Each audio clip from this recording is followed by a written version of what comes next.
এখানেও চুনে ভর্তি।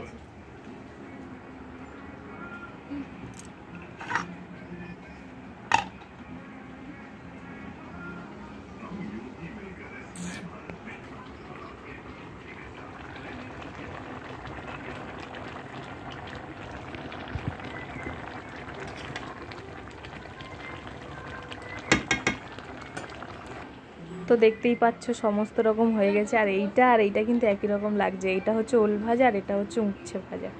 উচ্ছে ভাজা বলছি, কুমড়ো ভাজা। কুমড়ো ভাজা আর ওলকে কিন্তু একই রকম লাগে। আর একটা জিনিস হচ্ছে উচ্ছে ভাজা আর এইদিকে কাঁকরোল, এই দুটোকে একই লাগে, মানে গুলিয়ে ফেলার মতন, তাই না বলো বন্ধুরা? তোমাদের কাদের কাদের রান্না পুজোর পান্তা খেতে ভালোবাসো?